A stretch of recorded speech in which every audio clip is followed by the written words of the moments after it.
Hello, my name is Paul Vasey, and I'm here to talk to you about how you can gamify and certify your personal finance classroom. The philosophy is through learning by doing. So, a little bit about myself. I was a school teacher from the UK. I taught for over 12 years. In that time, I became a head of department, teacher trainer, trainee teacher mentor. I created a number of board games and card games, and I also wrote a little bit as well. This platform and what I'm talking to you about gamification will work for hybrid learning in terms of independent learning in the classroom and also being online. So before we get started, there's a lot of bad things that we hear in the news right now about financial literacy. For example, we're failing as a nation with financial literacy. Only 21 states offer financial literacy, and the United States ranks 7 out of 15 in the world right now. So we know there's an issue. We know that we use money every day. It's a money skill, but yet we're not embracing it in the school world. Yale's starting to come out now about teaching best practice and the way to learn, and they're saying that students learn through being engaged and absorbed and basically by doing. It's something we already know, i.e. experiential learning. So what Yale is telling us is something we already know. So another factor about learning and gamifying your classroom is that through gamification, we believe that basically we're playing a game. So students learn through the process of playing a game. The games, they provide context for subject matter. Students learn a variety of other important skills such as communication skills, listening skills, observation skills, patience, and many more. Students also develop connections with the content and positive memories. So when something happens in a game, the student can recall it because they've lived it, and therefore you're making them an expert. Also, games grab students' attention and actively engage them, which is what we want. I mean, after all, teaching is about being a salesperson. You're selling the subjects and the concepts and the vocabulary and everything else. You're selling those ideas to the students so they buy into it and they remember it. And also, through that, when you create an experience, you can actually build off the experience and bring in all the little concepts and vocabulary so the student will actually learn them through scaffolding.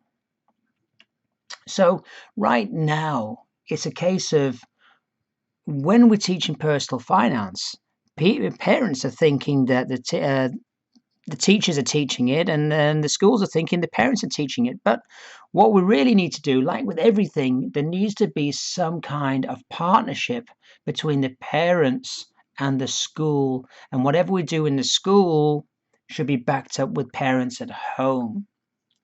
So right now with financial literacy, we've got some sad stats here. Only 21 states now require financial literacy. As of 2019, 1 in 4 Americans have student loan debt, which is equivalent to around 44.7 million people who owe more than $1.53 trillion in student debt, which equates to about $37,172, which basically means about $393 a month, which is a car payment in itself. And 1 in 5 or 20% of Americans do not save any part of their annual income. So basically, they're learning paycheck to paycheck and they will not have an emergency fund. So with this experiential learning, one of the things I realized was there's a big disconnect between math and money.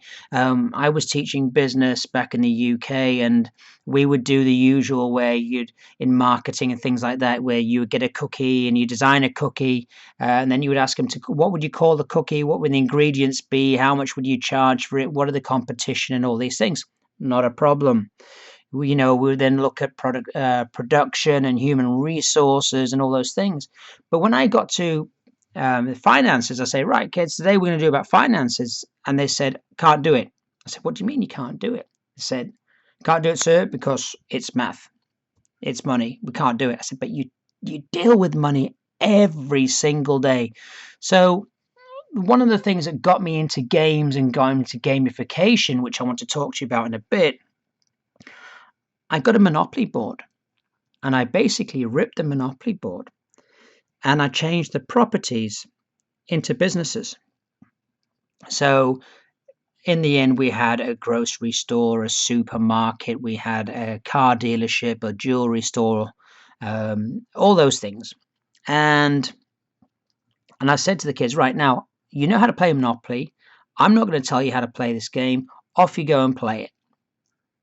And what I did is, it was pretty amazing. I watched them play, and one kid wanted to buy the jewelry store, and it was like £10,000 or $10,000.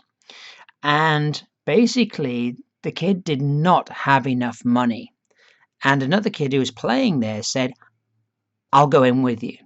And they were saying, well, how much do you need? He says, well, I've got 6,000. Right, you need 4,000. Okay, I'll give it to you. So in the end, they started saying, well, how do we split the money? Well, it's a 60-40 split. And any expenses, 60-40 split. So I came up to them later on and I said, so are you getting any money from any customers? They said, yeah, we're getting this much. And I said, well, when you get money from a customer, that's called revenue or income.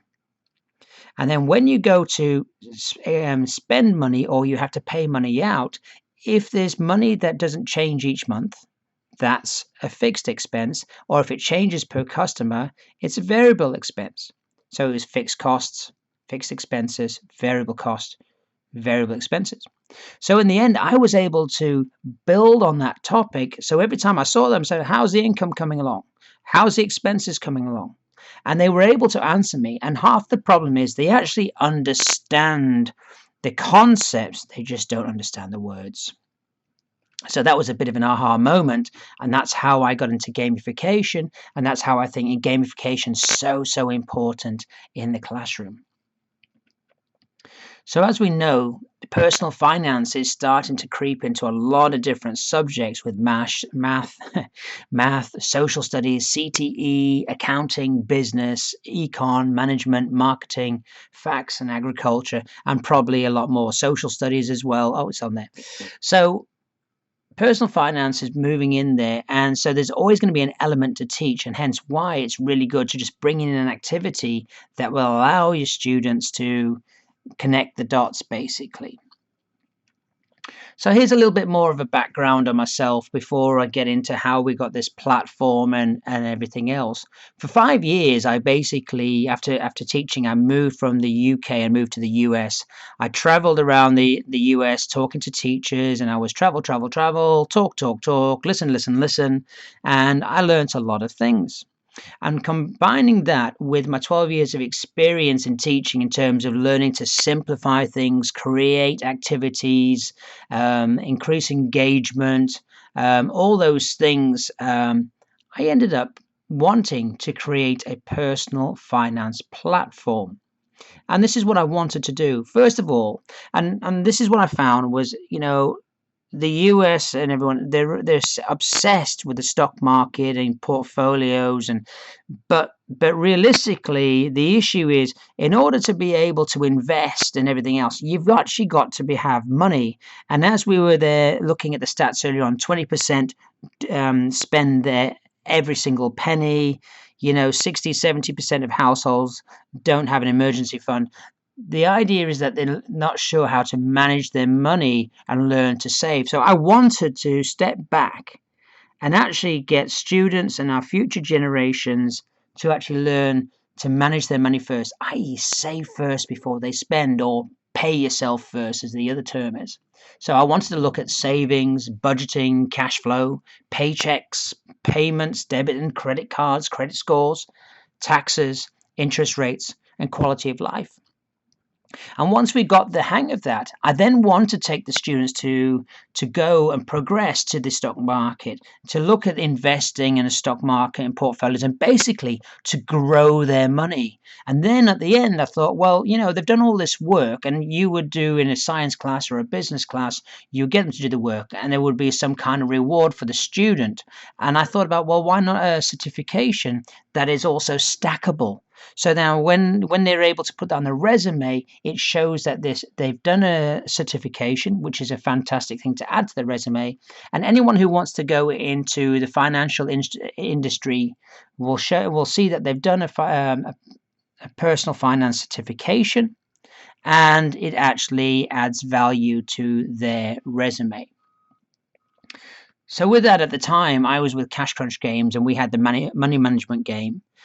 Personal Finance had the stock market platform, and Wise has the certification. So I reached out, and Cash Crunch and Personal Finance, we now partner together, and Personal Finance is the platform with an all-in-one platform, and we've just recently partnered up with Wise to allow the students to work towards a certification which is nationally recognized by the Department of Education. So when we were creating this platform, it had to be easy to set up. It had to be easy to use. It had to be easy for the teacher to teach with, easy for students to learn with and relate to. It had to be engaging for the students, otherwise they're just not going to use it. It had to be easy to record data for reporting. It had to be relevant to personal finance standards, because we don't want to waste the teacher's time. There's nothing worse than teaching something and it doesn't meet any standards or anything. It had to be accessible at all times to both the teacher and the student. It had to provide experiential learning for the student so that they remember what they've done and they've bought into it and they want to play it again. And it could not be time consuming for the teacher in terms of setup, monitoring, and being able to use as a teaching tool. So this is what we got. We've got a complete personal finance platform from Personal Finance Lab. In there we have a budget game, we have a stock market game, and we have assignments that the student is able to work towards and practice and learn, and the teacher is able to set these up so that the student can learn either through self-pacing, or you're able to do it as a class, and you're able to follow the progress. So with the budget game, the idea of the budget game is that it's based around a calendar month, and the objective of the game is to increase the net worth, increase the credit score, increase savings, pay bills on time, and improve the quality of life, which I will tell you all about later on. We also have a stock market game where the game follows the stock exchange, and there is live data which is pumped to this platform every 15 minutes, and everything you see here is everything that somebody from TD Ameritrade or any other trading platform would have at their fingertips. So the students get a real experience. And we also have an integrated curriculum. So the teacher is able to choose what they want the students to learn, and with that you be able to select what you want to learn. The student sees what they have to do. They also know how long they have to do to complete the assignments in, and what is overall completed. And the teacher in the background is able to see what the student has actually done, which is a wonderful thing to do. So within each of the lessons, we also have articles, pop quizzes, videos, calculators, and all those great things. So I've mentioned gamification a few times, and it's a bit of a buzzword, but gamification is simply a way to engage the end user. It's just a way to get people to do what you want them to do. So, for example, you're using an app, and the more questions you ask on the app, the more points you get. I mean, that's just the way it is. So, it's a simple way to engage the user, involves many activities, and it's a way of presenting information in an applied way. And that's what we're doing with gamification within this platform. We're getting the student to do what we want them to do because we are selling them the concepts, and we need them to complete the work in order to get the certification, which then helps you and your department with your success stories. So the budgeting game, here's the premise. The premise is that students are given $1,000 and they've got to complete 12 months, which is basically your fiscal year. Now, don't worry, your 12 months equates to 20 minutes. Each month is 20 minutes long. And the idea is the student plays over the fiscal year, and they have to build their net worth, their credit score, and all those things. But they are a full-time student with a part-time job. So they might be working at IHOP or Wendy's or Burger King or whoever. And they basically got to make decisions of whether they buy things, save things, or whatever. And there's lots of randomized events, such as they need textbooks for school, they want to meet their friends for coffee, or a pizza, or something along those lines. Well, when they do something, how are they going to pay for it? Do they have enough funds? Are they going to use the credit card or the debit card? What do they do on an everyday basis?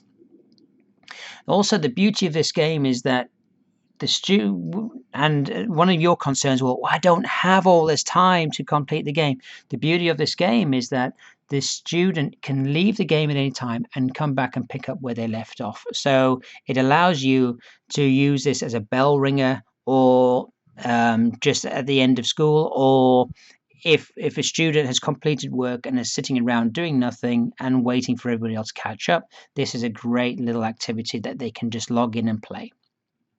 So within the budgeting game, there's lots of different things, and here's the gamification, further gamification. They're actually seeing, again, it's about learning by doing. So here's paychecks and savings. They get their paycheck every week. Now they've actually got an activity where they can actually do a bank, a check with drag and drops. We've also got ideas where students can research the different taxes in the different states, and we're also looking at the basic paychecks with your gross pay and your net pay, and being able to move your checking to your savings. So students are actually doing these activities.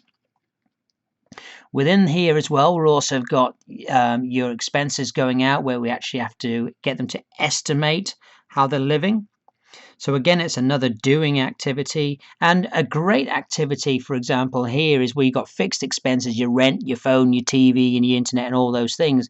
Well, those things you can actually get your students to research these topics and actually have discussions around all of this, which then allows you to get the average prices or the average costs of everything, and actually put them into the game. So that would represent your area. And I'll go into a bit more of that. Also here we have your income and your expenses and your savings goals. What you could do here is you could do some graphing of the information, but it just shows also their choices, the students' choices, are reflected in the dynamic data that's created during the game. Also, students would also have to make decisions, and this comes in with opportunity cost, where they choose a cheap, middle of the road, or an expensive option.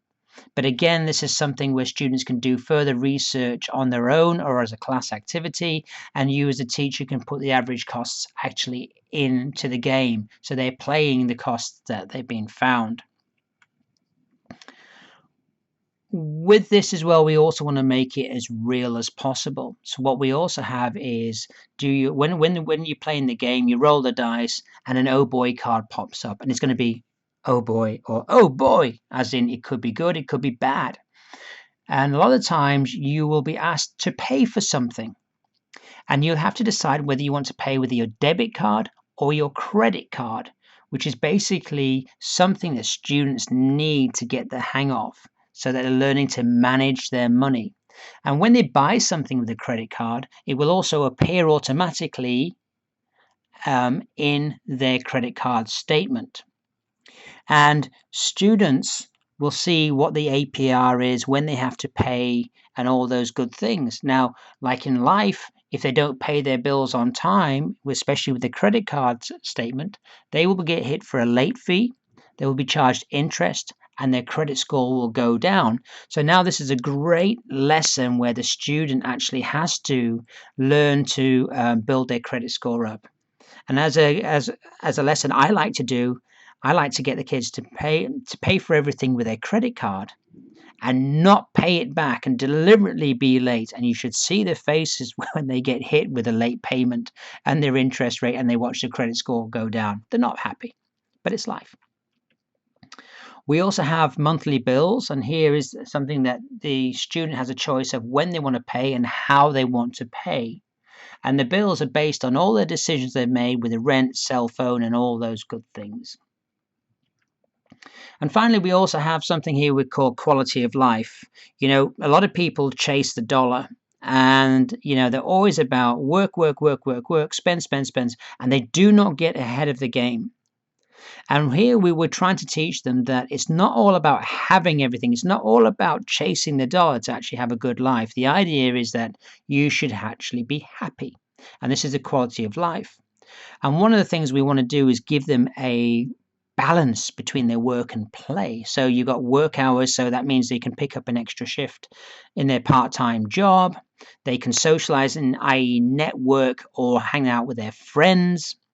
Household chores would be doing maintenance, cutting out coupons, looking for better deals, doing your laundry, all those things, or you're studying. Now, let's say that you always have extra dollars. If you're always working extra hours, you're not studying, which means now it's going to cost you and you need a tutor because you've fallen behind in your work. If you're not maintaining your things, it's going to cost you in repairs. And if you don't see your friends, you're not going to get the invites anymore, or you've lost the opportunity to potentially meet new people to get you a better job. So it's all about finding that happy balance, and you're rewarded for finding that happy balance. And as I mentioned before about customization, when I was talking about the bills and you were able to put whatever the research came back as the average into the game, here you are. So you could go on Zillow and Realtor and you could find the average rentals in your area and you could put the numbers in. All these numbers change, and it could be by you, the teacher, and you were able to change these numbers based on research that the class have done. So again, some quick activities, credit card purchases. I mentioned that one. What happens if they only use the debit card? What happens if they save money first and then look at spending? Do they look at comparison shopping and finding the average prices to customize the game? What happens when you pay bills late? What are the consequences? So we're just trying to bring some reality into this, and this is where we get the experiential learning. We also have the stock market. And like I said, as I mentioned before, this is as real as your Forex traders, your TD Ameritrade, and all those things. It's about learning about the stock exchange, learning about companies in your area, learning what's going on with the external influences, and learning about legislation, how that affects businesses, and learning how to potentially grow, invest, and grow your portfolio. So a great lesson to start with is this one. What do they know about the stock market? What do they know about companies? What products are in their home? So you could get them to write a paragraph. I'm going outside in my Nike shoes, Wrangler jeans, and Abercrombie & Fitch t-shirt to the Bank of America ATM to get cash, then drive my Ford car rolling on Goodyear tires with BP gas to Walmart to buy Charmin toilet paper, Crest toothpaste, Coca-Cola, and Ben & Jerry's ice cream. So thinking about that, these are all products that your student will come into contact with on a daily or weekly basis, or at the very least, they've heard of them. So straight away, they know more than they realize about the stock market. So with the stock market itself, there's real-time virtual trading, which includes stocks, ETFs, mutual funds, there's portfolios. And then for all of this, like the budget game, there's also integrated videos, articles, and calculators. And you can choose specific lessons as well for each activity that you want to do. One of the things I love about this platform is that every time your student invests money, i.e., we give them $100,000 or whatever you want at the beginning, and they have to invest in it. Every time they buy some shares or sell the shares, they need to give a reason why. So, for example, they may have wanted to buy Tesla because Tesla's bringing out more cars. I've got a new battery. Pre-COVID, you might have said, well, webcam's nothing. But as COVID was taking off, you might have actually said Logitech might be a good one because everyone will need a webcam because they're working from home, or Zoom, or whatever. The point is that whatever's happening around them, the students would have to write a reason of why they're buying and selling, which then gets them to think more about it, which allows for more class discussions and more experiential learning. Within this is also, we have balance sheets. So the idea is that you're looking at real life companies and you're getting the data. It's not canned data from a textbook. This is live data, up-to-date data, and something that if the students are talking about it, you can go in and get them to learn about it. So it's as relevant as you can make it.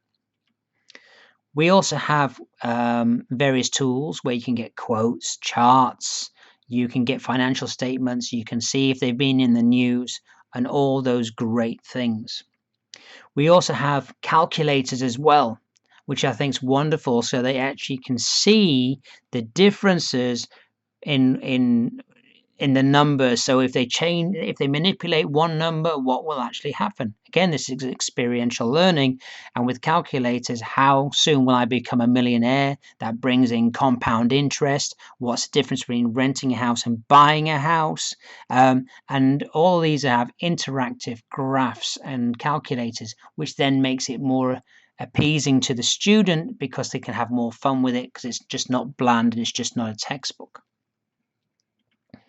So also with this, the teacher is able to track progress and look at the activities that have been completed and generally just create reports that they can then use for reporting when they need to get some feedback for parenting or for the department or whatever.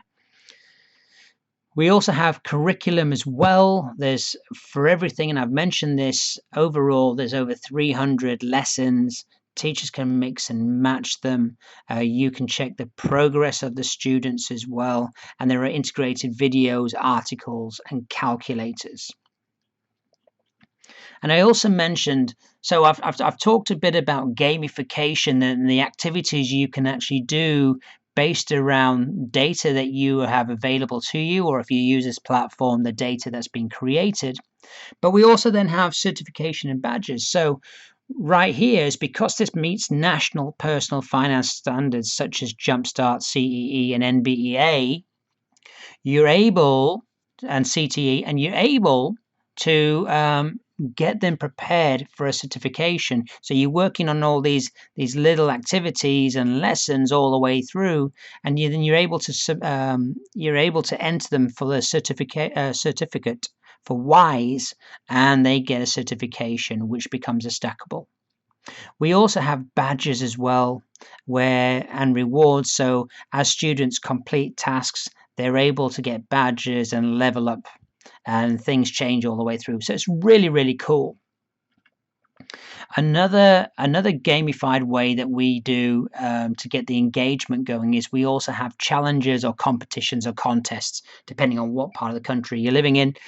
And the idea is that you are able to set up challenges between your students in your class where there is rankings. So that could be for the budgeting game or the stock market game, where you can see what the return on, for example, with the stock market, the return on the portfolio, how much money they've made or lost, and what are the rankings. You can also see what students have bought, or what stock's doing well, what the news is about that stock, and then there are widgets. There's a widget that you plug into your TV and your computer, and that gives all the data. So when you're looking on the wall of a classroom, there's all the data of what the students are doing. So again, there are rankings. You can report the data for progress. Flexible competition dates for classes. So unlike other competitors out there, you can only set competitions on certain dates. These are totally flexible, and if you're a teacher with multiple classes, you can have multiple competitions going at any one time. And we also have a national personal finance competition every April. So this platform I've been talking about in Personal Finance Lab, it's not a textbook. It allows teachers to track student progress. You're able to set up classroom competitions and rankings. All activity from the game is specific to that student's experience. So what you're doing is you're creating an experience and you're making that student the expert. So basically you can't shut them up because they want to tell you everything they know. And resources include videos, worksheets, activities, articles, calculators, and whatever else is out there, we've got it. So how can you use it? I mean, it's very simple. We have a budgeting and a stock market games. It's aimed at middle and high school. The idea is focusing on teaching the value of money and how to manage it first, and then how to grow it through investing and risk. The platform can be used in the classroom environment or at home, which is brilliant for hybrid teaching. You've just been through Zoom and lockdown and everything else. This will work on any environment and can be used on a PC or a tablet. So for safety, students sign in using their Google Forms. You Google sign up, or we give you a link. Now, the idea is it's compatible with all that, and we do not go anywhere near your students' data. The closest we get to your students is we give you a link. You then give that link to the students. The students then sign up through Google or whatever you use. They sign up, and there they go. We do not have access to their profiles or anything. All we know is we know what data that's being created, i.e. through the game, but we do not know who the student is. The only people who know who the student are is you. Who are we? Okay, so basically I've told you the secret sauce of how we gamify and how we're going to certify everything in a personal finance classroom. We are StockTrack or Personal Finance Lab. We've been around since 1990. Last year, we had over 800,000 students. We've created a lot of contests with over 14,000 teachers.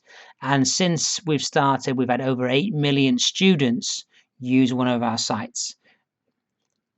And it's growing all the time. So what I'd like you to do is I would love you to go to personalfinancelab.com or pfinlab.com. And I would love for you to take a teacher test drive of this, where you can log it, create your own username and password. You get a free trial and you get to try it out, see if you can break it, see if you've got any questions, see what you like and don't like, see if it's something you like to use with your students, and then we can get you signed up. We also have a Facebook page, Personal Finance Lab Teacher Group, which we would love you to join, where we host webinars, articles, latest tips, the latest updates of the games, and everything else that we offer. And if you've got any questions, don't hesitate in contacting me at pvasey@stocktrack.com.